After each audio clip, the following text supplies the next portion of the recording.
yung 18 ex-soldiers. Papunta na po yan sa NBI. Labing 8 ex-Marines sumugod na po sa NBI pagkatapos po ipasumpina ng NBI Director na si Matibag. Pero si Matibag, tibag kay Attorney Baligod.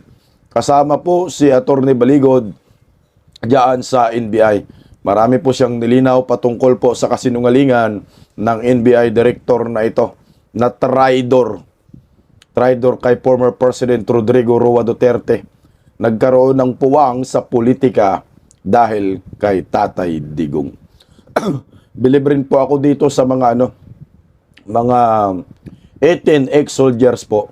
Talagang matapang po sila at pinanindigan po nila ang kanilang affidavit na pawang katotohanan lamang at walang kasinungalingan. At hindi po sila natatakot sa kanilang buhay at ayon nga po sa kanila, kahit hanggang kamatayan ang laban na ito ay ipaglalaban ho nila para sa bayan. Mabuhay po kayo, 18 ex-soldiers. O ito, magandang tanghali po sa ating lahat. Palike po muna, pa-share, pa-subscribe, at pakipindot po ang inyong notification bell para lagi po kayong updated sa ating mga video. Konti na lang yung pagka-husky natin, malapit na. Malapit na tayo gumaling.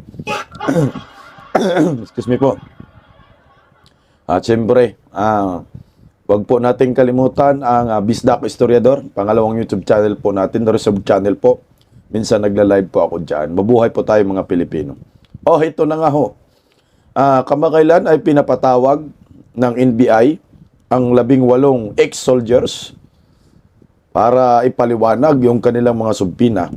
Ang pag-akala ko po ay hindi po pupunta itong 18 ex-Marines. Kasi NBI lang naman yan eh. Pero, bilib ako kasi nanindigan sila. Ito yung patunay na hindi kasinungalingan ang mga isinisiwalat ng 18 ex-soldiers. Ex-soldiers na lang kasi hindi naman lahat pala Marines. 16 lang. Yung dalawa doon ay militar. Rita ex-army. So ngayon, binatikos nga natin ito dahil bakit yung mga witness at nagsisiwalat sa katotohanan patungkol po sa kababalagan ng gobyernong ito. Ito pa po yung pinapatawag, ito pa po yung kinakasuhan. So ngayon, ito pinapatunayan nila na totoo sila. Hindi nagsisinungaling. At wala pong wala po yung gawa-gawa at walang nasa likod nila gaya po ng isiniwalat ng gobyernong Marcos. Pakinggan po muna natin itong kasinungalingan ni Melvin Matibag. Narito po. Inamin ni Atty. Baligod 103 assigned na bodyguard kay Saldico. Meron pong retired general na nag-recruit sa kanila eh. Identified na rin po namin. Yung retired general na nag-recruit doon sa 103 na yan. So yung 103 ni-recruit ng retired general na to. At meron po kasi mga historian lumalabas na they're supposed to be employed for the period of 2 years pero naputol nga. Dahil wala na nga si Saldico. So these bodyguards, including yung mga retired Marines, hindi na po nakakuha ng sahod nila at nawala ng trabaho. So yun nga po yung ini-explain ko na isang angulo that these people, wala silang livelihood, walang kabuhayan. So parang baka mamaya vitiated yung consent nila sa paggawa ng mga salaysay dahil kailangan nila ng kabayaran or baka mamaya meron din sinisiguraduhin natin na walang panunuhol, walang pananakot doon sa pagbibigay nila ng kanilang testimonya, kanilang affidavit. Sir, ano yung Lolo, parang ang lumalabas na itong mga retired mga ex-Marines na ito, dating security details ni Saldico, hindi na sinasahuran, kaya po sila lumalabas, no? Kumbaga, nagigipit sila. Hindi naman siguro ganun, no? Kasi nga, nakakatakot po yung nila eh. Nakakatakot po yung trabaho nila eh. Nakakatakot yung mga isiniwalat nila. Binangga si Bongbong Marcos eh. Tapos yan ang reason lang. Mukhang malabo yan. Melvin Matibag. Parang ang purpose lang talaga nila dito, sinisira lang yung kredibilidad ng mga ex-soldiers. Mantakin mo, 103. 103 pala yan, pero galing sa bunganga nila. Pero meron daw retired ex-generals ang nag-recruit. Hindi kung totoo man yan, sinabi mo, edi mas maganda. Edi marami pala ang lalabas, hindi lang pala 18 ex-Marines, kundi 100 plus na soldiers. So, mas maganda po ito para mas makatotohanan at mas credible at lalong mas titibay pa ang pasalaysay at mga isiniwalat ng 18 ex-Marines. Ito pa, dagdag lang natin. Ang sabi ni Matibag dyan, 18 ex-Marine posibleng biktima ng kahirapan at ginagamit umano ayon sa NBI. O ito yung punto dito ni Matibag. Anong biktima ng kahirapan? Hindi po yan biktima ng kahirapan. Biktima po yan ng pangungurakot. Biktima po yan ng baha. Biktima po yan ng gobyernong Marcos na naglilimas sa kaban ng bayan. Lahat ng mga Pilipino dito, biktima, hindi lang yung ex-Marines. Tayong lahat ay biktima ng kahirapan dahil sa pangungurakot ng gobyernong ito. Hindi na nga ho sila nagpapasaway. Ang kakapal na nga po ng mukha eh. Harap-harapan na po tayong niloloko, binibilatan tayo. Yung mga OFW nangangailangan ng tulong, hindi tinutulungan, binibilatan lang. Mas gusto pa nilang magwaldas ng kaban ng bayan kaysa tutulungan yung mga lehitimong mga Pilipinong nangangailangan ng tulong. Paano nagiging biktima sa kahirapan itong ex-Marines? Kaya nagsisiwalat sila? Hindi eh. Naawa na ho siguro sila sa taong bayan. May anak man yan, may pamilya man yan, may mga asawa man yan, may kamag-anak. Eh talagang alam nila yung nangyayari ngayon. Ito na ho tayo ngayon eh. Nung lumabas si Orly Gutisa, sinira ho ninyo. Ito naman, 18, sinira pa rin ho ninyo. Pero iwan ko lang, kung paglabas ng 103 na mga soldiers na yan, kaya pa bang sirain ho ninyo? Yan ang pinakamalaking tanong yan. Kaya nyo bang gaguhin ang mga ex-soldiers? O ito pa, bago natin ilabas yung banat ni Baligod ngayon na sumugod sila sa NBI. O, ito pa yung sinabi niya, pakinggan natin. Hindi naman lahat sila ay naglingkod kay Saldico as close-in bodyguard. Yung 8 po, identify na namin kung sino talaga yung kanilang binilingkod na driver at bodyguard. So there are already inconsistencies po. Sir, yung 10, yung confirmed na naging tauhan Sabi mo na, tingnan mo na, hindi daw lahat, no, ay close-in bodyguard ni Saldico. Hindi nga lahat close-in bodyguard, pero ang trabaho nila sa logistic, hindi naman lahat talaga close-in yan kasi naka-assign yan sa mga kanya-kanyang ginatungkulin. Kasi kung lahat close-in bodyguard ni Saldico, sino yung magde-deliver sa ICC? Diba? Sino yung magde-deliver kay Trillanes? Logistic nga ho sila. Yun yung ginagawa nila, nagkakarga. Hindi lahat po yan close-in bodyguard. Tama ka dyan. Ang issue dito, yung kanilang isiniwalat, hindi yung pagiging close-in bodyguard. Basta security details po sila. Tuloy yun. ni Zaldico. Hindi ko pa rin po sigurado kung yung 10 lahat kay Saldico. Ang sigurado po ako ngayon, yung 8, hindi kay Saldico naglingkod. Yung 8 daw, hindi kay Saldico naglingkod. Sinungaling kang hinayupa ka. Kaninong naglingkod? Kay Bongbong Marcos? Sige na lang. Yung 8 na lang, kay Bongbong Marcos na lang. At kay Sandro Marcos, mas okay yun. O di kaya kay Lisa Marcos. Di ba, Melben? O di ba kaya kay na lang, Martin Romualdez Tambaloslos. Yung 8, na? Pero hindi po yan pinalampas ni Attorney Baligod. Bago po sila ngayon pumasok sa NBI, ay sinagot po niya yan. No? Tinibag po si Matibag tungkol po diyan. At talagang nabulatlat ang kasinungalingan ng NBI director na ito. Ang tindi ng NBI, no, na-hire lang siya dyan, tinalaga lang siya dyan ni Bongbong Marcos para magsinungaling, para pagtakpan ng katotohanan na yawards na. O ito, pakinggan po natin itong sinasabi ni Atty. Baligod dito. Yan na po. Yung 18 ex-soldiers. Napunta na po yan sa NBI. Actually, mamaya na lang kami here. Sorry. Yung ano lang po, initial thoughts lang po. Ano yung kayo? We are ready to cooperate and provide whatever information they need.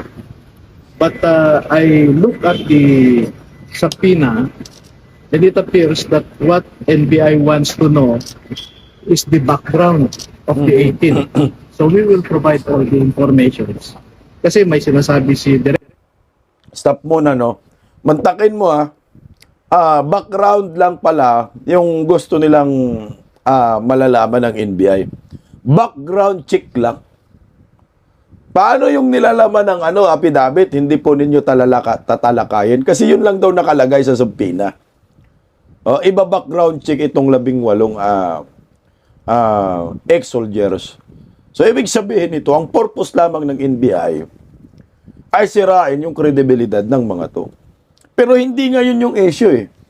Ang issue dito, nag-deliver sila ng mali-malitang pera sa mga politiko, mga kongresista, mga executive officer, mga USEC, ASEC, gabinete ni Bongbong Marcos, pati kay Bongbong Marcos, Sandro Marcos, Martin Romualdez Saldico. Yun nga yung issue dito. Hindi po issue dito ang background, ang pagkatao ng mga to. Ang issue nito, sila ang nagde-deliver ng mali-malitang pera sa mga kurakot na gobyerno. So wala rin palang useless din pala yung subpoena na yan. Dapat hindi na lang pumunta kung ganun kasi sisirain lang nila.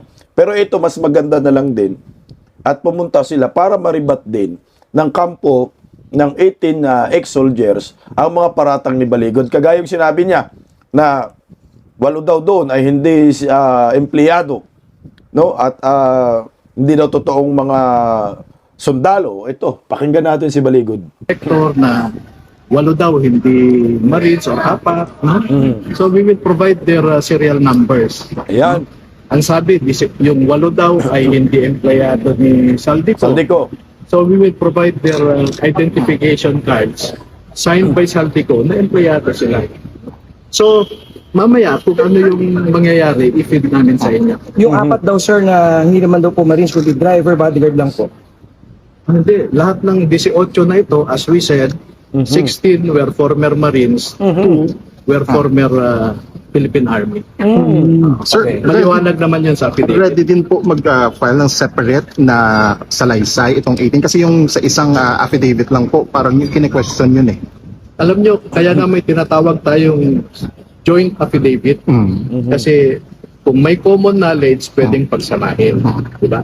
Kaya pag makikita nyo, yung unang portion ng affidavit, ang ginagamit naming pronoun doon ay kami.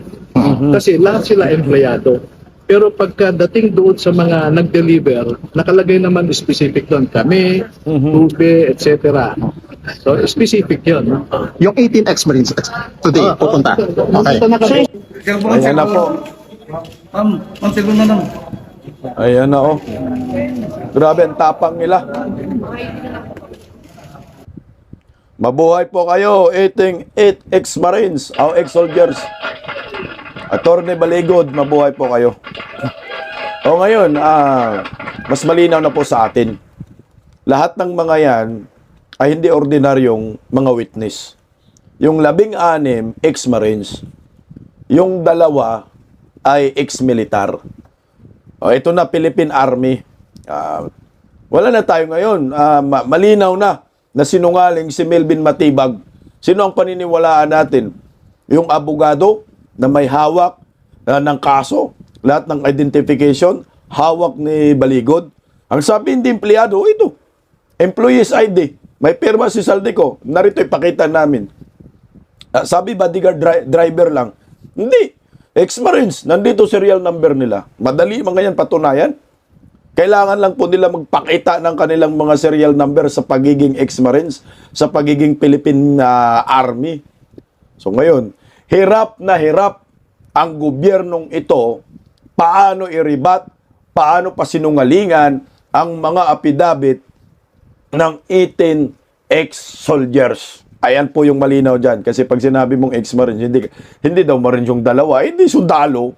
Di ba? 18 ex-soldiers. So, yan ang maliwanag dyan.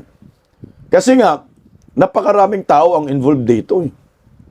Bongbong Marcos, Sandro Marcos, Lisa Marcos, kasama dito sa ICC.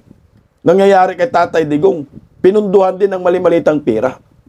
At bakit ang iniimbestigahan itong mga to? Dapat ang iniimbestigahan si Boying. Kasi si Boying Remulla, umamin Umamin sila na kausap talaga nila itong ICC, Trillanes, Tory. May meeting. So dapat yun ang inimbestigahan. Nagpatawag dapat ang Senate Blue Ribbon Committee ng hearing patungkol dito. Ito, i-replay lang natin kasi, di ba, na-question din ni Boying yung affidavit ng mga ex-Marines. Ayan, nasagot na. Joint affidavit kasi pareho po sila ng knowledge. Hinggan natin si Boying, yung pag-amin niya, replay lang unti. Na kayo raw ay nakipagpulong kay Senator Trillanes, General Nick Torre, para daw po with the ICC investigators. Totoo po ba yun? Sa bahay niyo raw po sa Bel Air, Makati. Totoo yun. May Nami- pag-usap ako sa Trillanes, pinakilala niya sa akin yung ICC, yung ibang dalawang personal na ICC. Kasi nga, meron kami usapan na ang testigo dapat protektahan. Yung testigo na ICC. Since we're in the DOJ, kinakailangan gawin namin yun. Mga Pilipino kasi mga testigong to. Sir, when was this po? Last, di ko na maalala. Maybe less than a year ago. Parang gano'n, no? Less than a year. Opo. At sinasabi Ito itong pahayag ni Boying Remulla, dapat ito maitago, no? Dapat ito ma-preserve at maipakalat. Siguro makalagay sa USB at ibigay po kay Vice President Inday Sara Duterte. Kasi magagamit po ito ng next administration. Yung pahayag ni Boying Remulla na inamin niya na yung sinabi ng ex-Marines ay totoo, na nakipag-meeting sila sa ICC. Walang takas dito si Boying. Hindi po pwede reason mo sabihin mo, yun daw yung tungkulin ng DOJ para daw, ano tawag yun, yung witness daw, para daw protektahan yung witness ng mga Pilipino. Anong witness ng mga Pilipino? Ang issue dyan, nag-usap kayo ng ICC. Hindi naman ninyo kasama yung witness ng mga Pilipino. Ang sinabi doon sa affidavit, si Boying Remulla, si Trillanes, si Torre, at ang dalawang ICC representatives, nag-uusap, nag-meeting kayo sa Bel Air, sa bahay ninyo. Ang tanong, bakit sa bahay po ninyo? Kung ito ay official, kung ang gobyerno tumulong sa ICC, bakit sa bahay po mismo ninyo nag-meeting? Bakit hindi ho mismo sa opisina sa Department of Justice? Yan yung tanong natin. Kasi nga, meron kayong hidden agenda. Meron kayong mga kagaguhang ginawa para si Tatay Digong ay kidnapin ho ninyo. Di ba sabi na nga ho ng kapatid mo si John Vic Remulla, it's a done deal. Doon ba kayo nag-usap? Ang pinag-usapan ba ninyo ay patungkol kay Tatay Digong? Nagkasundo kayo, magkano ang bayad sa ICC? Dahil ang sabi ng mga retired ex-soldiers na ito, $2 million ang ibinigay ka Trillanes para sa ICC. Tuloy lang natin na konti, si Boying lang. Isang bulatin lang Sabi, to. sir, dapat hindi nyo daw po ito ginawa kasi kayo daw po ay Justice Secretary noon. Tama. Bakit? Ba't hindi?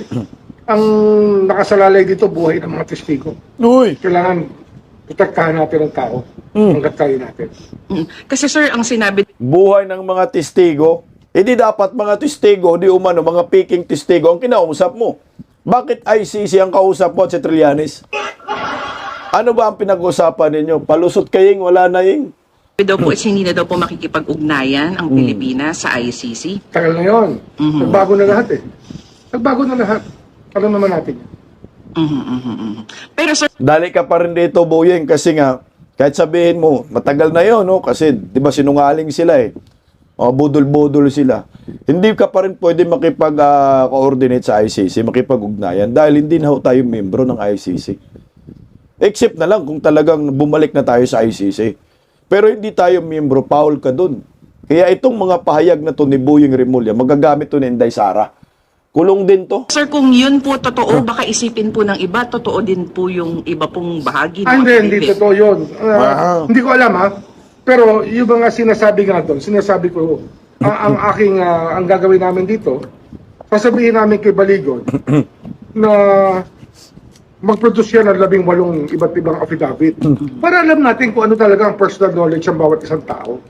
Para malinaw kung ano talaga yun. Kasi parang ano yun eh, parang pinagtagpi-tagpi na kwento ng bawat isa na ginawang isang affidavit. Eh hindi dapat gano'n ng isang affidavit. Ang affidavit, you swear to the truth, the whole truth and nothing but the truth, and of your own personal knowledge.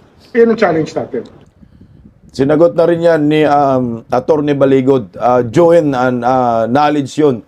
Kaya, joint affidavit po yung ginawa po ng kampo ni Baligod. Wala na yung, hindi nyo na kayang lusutan ito. Kahit anong gawin ng NBI, sisirain yung kredibilidad. Hindi na kaya eh. Umamin na eh. Umamin na si Boyeng eh. Malakas na to, matibay na po to na ebidensya. Ang kailangan lang dito, papalakasin ang suporta ng mga mamamayang Pilipino sa 18.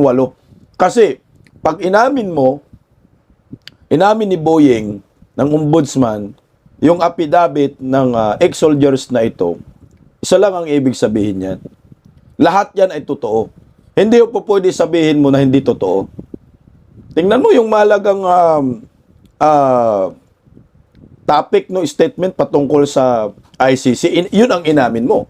So, ibig sabihin, dito pa lang, yan ang nagpapatibay na yung mga sinasabi ng mga retired ex-Marines ay totoo. So, wala kayong takas ngayon. Kahit anong gagawin pa ng NBI dito, paninira sa retired ex-Marines na ito, ex-soldiers. Wala. Nakakuha na po ng suporta ang mga to sa publiko. Lalo na po ngayon, tingnan mo kagahapon, nagulat po ako, bakit nandun si Mike Defensor sa Supreme Court, no? Kasi isang taon man ang anniversary ng pagkidnap kay Tatay Digong. Naalala ko nga ito pala. Kasi yung retired ex-soldiers na ito, ay sinabi man nila, patungkol sa ICC, pinunduhan. Nag-deliver sila. Sila yung nakakita. Kaya pag tiningnan mo, lahat ng nangyayari dito may kaugnayan sa mga Duterte. Bakit nangurakot? Pabagsakin ng mga Duterte. Yung kinurakot, tinusto sa ICC. Kaya ito, pakinggan natin si Mike Defensor. Galing na tao na ito. Nung lumabas po yung 18 marino, naging malinaw sa akin kung ano naging proseso ng pagka-aresto ng Pangulong Duterte. 5 taon, matapos mawala tayo sa ICC. Talagang inayos nila, ginawa, ipinorma yung kaso kay Pangulong Duterte para siya makidnap na sarili ng gobyerno at dalhin sa The Hague, Netherlands. Mismo ang mga taong involved, sumundo sa ICC investigator, sumundo at nagdala sa hotel, nagdadala ng pera, pinapaikot sa mga testigo, nagdadala ng mga testigo. Ang mga nagsasalita na tungkol dito. Kaya hinihiling natin sa Korte Suprema, sinusuportan kong makasama natin ngayon, na bigyan ng hustisya ang isang Pilipino. Correct. Bigyan ng hustisya ang pagkidnap kay Pangulong Duterte. Higit sa lahat, ito naman ay pagrespeto sa ating korte. Pagrespeto sa ating batas, pagrespeto sa proseso ng batas ng ating bansa at ng ating republika. Yan ang nangyari kay Pangulong Duterte ay hindi natin dapat payagan sa ngayon at sa darating na panahon. At nandito kami inihiling sa Korte Suprema na gumawa na sila ng desisyon sa lalong madaling panahon. Ipakita nila ang patas sa pagpapatupad ng batas dito sa ating bansa. Maraming salamat. Medyo malalim talaga ang laban ng ng ex-Marines para sa akin malalim yung laban na ito kasi nga umuugat from nangyayari dito kay Tatay Digong, kay Inday Sara, naikwento rin na may kinalaman sa impeachment kay Inday Sara, pati sa mga trolls naikwento rin nandun. Pati nga doon sa Bilibid kasama rin. Grabe ang lalim ng laban na ito. Lahat ng ito ay obsession. Obsession sa mga Duterte. Kaya gumawa ho sila ng kagaguhan para pambusal sa mga miyembro ng gabinete ni Bongbong Marcos at pati mga kongresista. Kasi sa kongresista, bakit nagbusal sila? Kasi gusto nilang ma-impeach si Inday Sara. Ngayon, bakit sila nagbusal dito kay Trillanes? Kasi gusto nila si Tatay Digong gaguhin. Kaya nga kinidnap nila. Medyo malalim. No? Sumusugat talaga sa taong bayan. Kagaya yung isa, meron ding si Anyo, di ba? Si Anyo, sama rin dito si Anyo, traitor din yan. No, tapos nagsampa pa nga ng kaso si Anyo sa mga ex-soldiers na ito. Sa akin, wala nang problema pag magsampa ho sila. Maganda ho doon kasi nga doon mismo sa korte mapapatunayan na ang mga sinasabi ng mga ex-marines na ito ay totoo. Kaya bumuhos po ang suporta ng mga to galing sa taong bayan. Yun po ang kailangan papalakas ba. Kahit itong mga simpleng vlog natin, pag mapanood to ng mga ex-marines, matutuwa sila kasi merong nagtatanggol sa kanila. Kagaya po itong magaling na abogado, nakapanayam natin, talagang ipinagtanggol ang ex-marines. Pakinggan po natin. Magandang umaga, Attorney Harold Respicio. Ano po ang inyong masasabi dito sa isinampang kaso ni Secretary Anyo laban po sa mga 18 soldiers na nagsisiwalat ng mali-malitang pera? Nakasama rin po siya sa affidavit na di umano'y tumanggap po siya ng paper bags na laman ng pera. Sabi nga nila, nothing is quite confirmed until it is officially denied. Sir, baka totoo yan, sir, ha?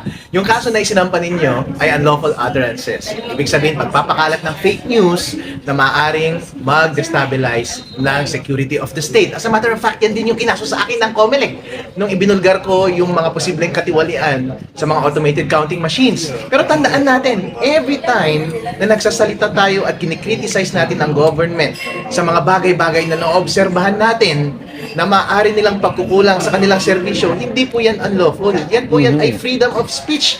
At mahalaga yan sa ating lipunan para tawag natin yung atensyon ng mga nagkakamaling mga public servant at maitama nila ang kanilang pagkakamali. Tandaan natin, ang freedom of speech ay mahalagang mekanismo sa ating demokrasya para hindi gumawa ng kalokohan ang mga nakaupo sa kapangyarihan. Sabi nga nila, kapag ang isang tao ay nakaupo at merong nanonood at nagsasalita, mas mahirap gumawa ng kalokohan. At kapag tinawag mo ang kanilang kalokohan at opisyal nilang itatanggi, malamang totoo iyon. Kaya bossing, wag ka masyadong guilty, wag kang sampa-sampa ng kaso. Kasi alam mo naman na nangaharap ka lang. Katulad ng mga style ng administrasyon ngayon, lahat ng nagkikriticize sa kanila ay sinasampahan nila ng kaso para lang tumemik sila. Pero nagtitiwala ako, katulad ko at katulad ng mga matatapang na 18 Maris na to at yung mga taong idinamay nila kahit wala silang ebidensya laban sa kanila, kaya nilang harapin itong mga ito dahil ang kakampi nila ay katotohanan. Mga bossing, kapag kayo po ay kinikriticize, sumagot po kayo ng substantive dun sa criticism para po pabulaanan ninyo at sabihin ninyo ang katotohanan. Huwag nyo pong balikan ng mahinang kaso. Dahil sa totoo lang po, paano naging false utterance ito? Wala naman siyang sinabi na false ito, di ba? Ang sinabi lang naman niya ay hindi totoo yan, I deny. So meron ka bang counterfacts sa sinabi nila? Kasi doon sa affidavits nila at mga statements nila, detalyado yung mga yun. Kapani-paniwala. Meron silang pwede mong impression na totoo yun until i-deny nila or pag-presentation na ng evidence doon sa official proceedings. Yun yung pagkakataon mo, sir, para ibelay or i-gainsay yung kanilang mga sinasabi. Ngayon naman, yung mga sinasabi niya na nakaka-istorbo siya sa national security. Paano yan nakaka-istorbo sa national security, boss? Or yung stability of the state? In fact, freedom of speech is a measure that stabilizes our government and our society dahil yung mga malalaking buhay na gumagawa ng kalokohan at nagnanakaw ng pera ng taong bayan, yung karapatan lang at kalayaan ng taong bayan na magsalita laban sa kanila ang kumokontrol para hindi sobra-sobra yung manakaw nila at hindi sobra-sobra ang pang-aabuso nila ng mga karapatan ng ating mga kababayan. Sa matter of fact, boss, bayani ang mga tao ito. Hindi sila nagde-destabilize ng ating lipunan. Sa matter of fact, dapat i-encourage mo sila at na magsalita at i-encourage mo yung kakamping mo na sumagot substantively sa kanilang mga accusations at pabayaan mo ang taong bayan ang humusga kung sino ang tama o mali. Wag na wag mo silang i-harass, bossing. Pero at any rate, kahit lang harapin niyang kaso na yan, maliit na bagay lang yan. Ayan po yung pahayag ng magaling na abogado, no? Vice Mayor at nakapanayam po natin. Alam mo, mahalaga itong mga ganitong klase nga pagpapaliwanag. Ito ay kalinawan sa lahat po ng nangyayari at ginagawa po ng retired ay mga ex-soldiers na ito. Na ayon kay Respicio, bayani ang mga ito. Pagpatuloy natin, mayroon pang part 2 ng panayam ko kay Atty. Harold Respicio. Narito, pakinggan natin. Meron siyang panawagan sa mga 18 Marines na huwag daw magpamanipula sa mga tao na sa likod nito. Naniniwala ka ba na may nagmanipula sa mga 18 soldiers na ito? Kung merong mga magmamanipula, alam mo mas may kakayahan silang magmanipula dahil ang dami nilang pera. Shootan mo lang ng pera yung mga 18 Marines na yan, kung yun lang ang habol nila at pagpapamanipula lang ang kanilang motibasyon, sa kanila sa side yan, hindi ba? Madaling patahimikan yung mga yan. Pero itong mga ito ay impelled, hindi ng pera, impelled kundi dahil ng kanilang sense of heroism para iligtas ang ating bansa laban sa malawakang katiwalian at pagnanakaw. Kaya sila nag-e-expose. Walang pera na makakatapat sa kanilang kalayaan at sa kanilang puso na ilahad ang katotohanan at walang nagbabayad sa kanila. Wala silang ibang motibasyon kundi ilahad lamang ang katotohanan dahil sobra-sobra na ang nangyayari sa ating bansa. Bossing, kung totoong ginagamit sila at binabayaran sila, tapatan mo na lang kaya para tumahimik sila kung totoo yun. Pero hindi mo magawa, hindi ba?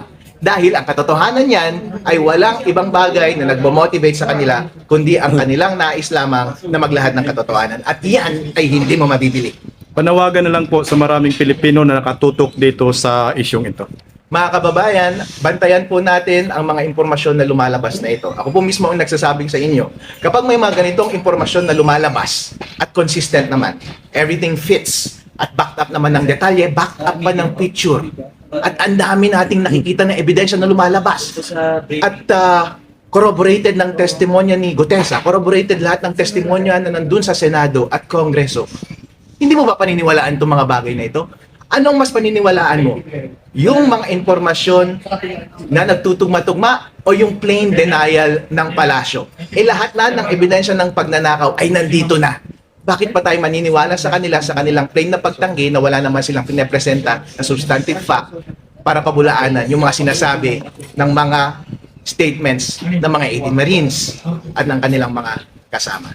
Kaya mga kababayan, suportahan po natin sila. Bigyan po natin sila ng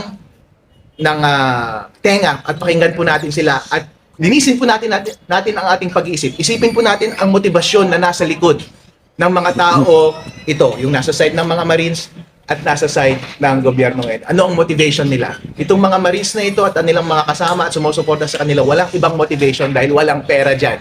Walang sumusuporta sa kanila. Walang ibang motivation kundi iligtas ang bansa. Sila mismo ang nagtataya ng kanilang buhay. Sa totoo lang, relax na dapat ang buhay nila hindi po ba? Pero anong motibasyon ng palasyo, ng administrasyon para pagtakpan ang ginawa nilang kalokohan at pagnanakaw ng kabang-kabang pera ng ating bansa? Ngayon po, sunod-sunod na po na lumalabas ang kanilang baho. In fact po, simula nung umpisa, lahat ng mga Senate hearings, lahat ng hearings sa House of Representatives, consistent po lahat yan na lumalabas ang baho. Pero consistent din ang kanilang pagtanggi at pagtakip ng mensaheng ito para ibulgar ang kanilang mga kalokohan. Ang challenge po sa atin ngayon mga kababayan ay suportahan po natin ito. Maging consistent tayo sa pakikinig at pag-imbestiga at pagbabantay sa mga impormasyon na ito para mailahad natin sa taong bayan ang totoong nangyayari sa ating pamahalaan at kapag hindi na deserve sila na umupo, which is true, ay dapat mapalitan na sila o may magawang pagbabago sa ating bansa. So, ano masasabi mo sir na paglabas ng itong 18 Marines, imbis na ipatawag sila at ipoprove kung may katotohanan yung sinabi nila, ang binabalik nila ay puro kaso. Kumbaga, sinasalag lang. Hindi nila ina-attempt na tawagin sila para ipoprove kung totoo ba itong sinasabi ng 18 Marines na. Yung mga nagkakaso na yun, mga bakla lang yung mga yan. Joke lang. Hindi kinuunsulto yung mga Pero sa totoo lang, yung mga nagkakaso ay wala kasing maibalik na katotohanan. Kapag tinamaan ka ng katotohanan at wala ka ng balang natitira at nasa sa iyo ang kapangyarihan, ang ginagawa mo ay magkakaso ka. Para sila ay patahimikin, iharas sila, dahil masakit rin naman talaga sa ulo na magbayad ng abogado at mag-attend sa hearing at in jeopardy ka na makulong. At lalo na't nababayaran mo rin, pati yung nagdi-dispense ng justice. magbabayad ka pa ng piyansa at pwede kang makulong ng mahabang panahon sa uli. Kaya lahat ng pang-abuso ay ginagawa nila. Pero hindi dapat mawala ang ating pagtingin dun sa final prize. And that final prize is yung freedom natin. Maging malaya tayo sa mga kalokohan at pagnanakaw ng ating administrasyon. Ang ginagawa natin ngayon ay malaking sakripisyo, pero sulit po ang lahat ng ito hanggang makamit natin ang kalayaan sa ating bansa. Maraming salamat, Attorney Harold Respicio. Ayan po, si Attorney Harold Respicio, sana nakuha po kayo ng magandang impormasyon at pagpapaliwanag tungkol po sa 18 ex-soldiers. Mabuhay po kayo, Attorney Harold. Alam niyo, mahalaga po yung mga ganitong mga pahayag galing po mismo sa abogado. No? Bayot ka daw, anyo. Magpapali sila ng kaso, magsampaw talaga sila ng kaso dito para sabihin na hindi totoo yung mga paratang. Pero wala na eh. Totohanan na po ni Boyeng Rimulya eh. Marami kasing involved ito. Isipin mo, magsisinungaling ka tapos lahat ng gabinete, halos ilang kongresista, kasama si Bongbong Marcos, Sandro Marcos, sinasama mo dyan, sa affidavit mo yan, isang kalokohan eh. At sinama mo rin itong sa Bilibid, o pati sa ICC, sa Bilibid talaga, ito yung nakatakot. Kasi ang affidavit po nila, yung si Katapang daw, nag-deliver ng malitang pira. Si Katapang ang nag-deliver, papunta sa kanila. So parang ang lumalabas, ito ay pera ng Bucor. So ano bang mga illegal dyan sa Bilibid, Katapang? Balik na rin ba ang mga kubols dyan? Tangin, balik na ba yung lutuan ng pulburon dyan? Nagsampa rin ng kaso si Katapang eh. Mantakin mo ha, natakot din si Katapang. Pakinggan natin payag ni Boy Tapang. Hindi ko rin maintindihan kasi unang-una itong mga Marines, wala naman akong atraso dito para idawit ako. Makakasamahan ko din sa dati kung nag-serve sila sa Armed Forces, siyang na naging heavy chief check. of staff ako, masakit sa akin para kasuhan. Kadalasan pag may kaso ang aking mga sundalo, tinutulungan ko pa na hindi madawit. Pero sa pagkakataong ito, ay hindi ko po kayang palampasin ito dahil panininang puri na po ito. Demolition job na po ito. So, paumanhin na lang ng mga 18 Marines kung they were just waylaid to implicate me in this case or in these anomalies. Sir, bakit po kailangan disbarment po yung naisipan niyo ng time? Baligod. Kasi nanumpa ka, pag abogado ka, magsasabi ka lang ng totoo eh. You will not bear false witness against people. Dapat totoo lang. No? Hindi maganda yung ginawa niya. Kasi nag-serve ako ng Armed Forces for 38 years. Ni minsan hindi ako na-involved sa anomalies. Tapos ngayon pa na kailan ako na-retire at kailan ko binabago yung Bucor, nagsisikapan natin na instead kahit 50 years po na pabayaan ng Bucor, binabago natin ang Bucor. Kung kailan pa ngayon sila naman na nagsasabi na masama ang patakbo o maraming anomalya sa Bucor. So hindi po talaga pwedeng palampasin kasi kung sa akin lang, okay na ito eh. Hindi naman ako ayun bang kaya kong palampasin eh. Pero yung implication na pag pinalampas ko to na hindi ako nag-file ng kaso o complaint, parang inadmit ko na nagnakaw ako sa gobyerno o nagbigay ako ng 8 maleta. Sa totoo, hindi totoo yan eh. Kaya minsan mapakasakit. Mas maganda pa yung nasa field ka eh. Kasi kung may gera kayo, 2-3 araw tapos ang gera eh. Pero ito, forever ko itong dadamdamin eh. At gusto ko malinis ang pangalan ko sa madaling panahon. Kaya ang hinihiling ko, kung maipile ko na po ito, maglitis tayo, mag-imbestiga tayo. At para sa ganon, yung mga taong hindi naman sangkot dito sa anomaly na ito, malinis naman po ang pangalan. Wala na yan, Katapang eh. Umamin na nga yung amo mo, dati mong amo si Boyeng. Anong inayos mo yung Bilibid? Ginago mo nga eh. Yung Bilibid, inayos ni General Bantag, binasag yung mga kubulos dyan. Pagdating mo, binalik mo yung mga kubulos. Sa panahon ni Tatay Digong, linis yung Bilibid dyan. Yung mga sindikato dyan, hindi nakakaporma. So ngayon, ito yung palaisipan nga nating katapang eh. Bakit, kung totoo ito, bakit ka nag-deliver ng 8 malita? Saan galing yung 8 malita na yan, yung pera na yan?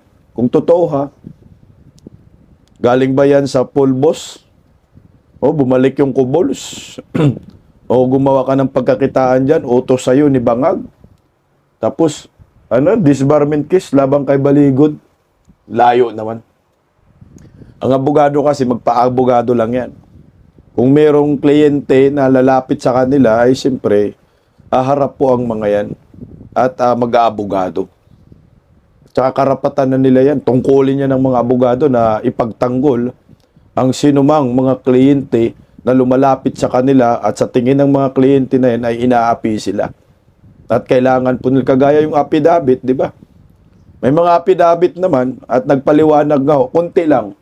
Kunti nga, hindi. Wala nang oras. Nagpaliwanag naman. Ako, pumunta rin kasi sa NBI, yung abogado no ng mga retired mga ex-soldiers at nagpaliwanag po doon sa NBI. Inimbita rin. Ang sabi niya, tungkulin daw niya biglang isang notary public attorney na magnotaryo. Na sa tingin niya ito ay totoo. Nakikita niya at may mga ebidensya, karapatan niya magnotaryo. Kahit nga daw magtataho, magbabalot, nililibre niya ang pagnunotaryo. Ito pa kaya ng pinag-uusapan ay pera ng bayan na lilimas ng gobyernong ito. Sa palagay ko, wala nang hindi na kaya nilang lusutan ito. Mahirapan si Melvin Matibag dito. Ito na nga lang tibag na po kay Attorney Baligod. Good luck po sa inyo, ex-soldiers. Mabuhay po kayo. Sabi nga ni Attorney Respicio, kayo po ay bayani. Paggising sa umaga, tanghali at gabi, nakikita ko ang post niya, ang hapdi. Paano nga ba to? Di ako makatanggi. Watch ko na lang at isipin ng mabuti. Bisdak Pilipinas. Bisdak, tinig ng katotohanan. Sa bawat vlog may laban sa kasinungalingan. Mulat ang mata, gising ang masa. Bisdak Pilipinas, para sa bayan, gumigising sa diwa. Sa likod ng kamera, tapang ang dala, walang sinasanto kung mali ang gawa. Hinay-hinay, pero palaban. Boses ng tao sa digital na labanan. Bisdak, tinig ng katotohanan. Sa bawat vlog may laban sa kasinungalingan. Mulat ang mata, gising ang masa. Bisdak Pilipinas, para sa bayan, gumigising sa diwa.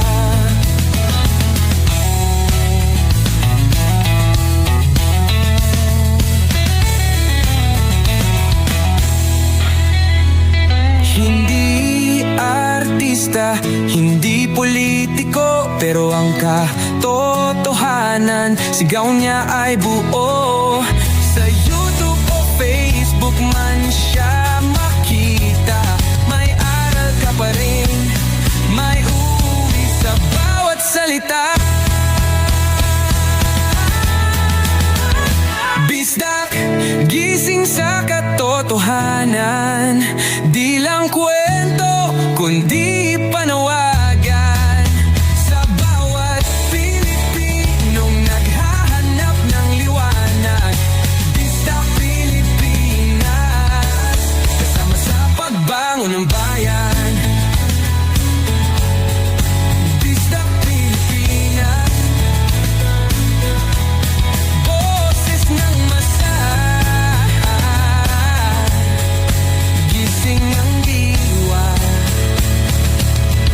tunog mo, may pag-asa.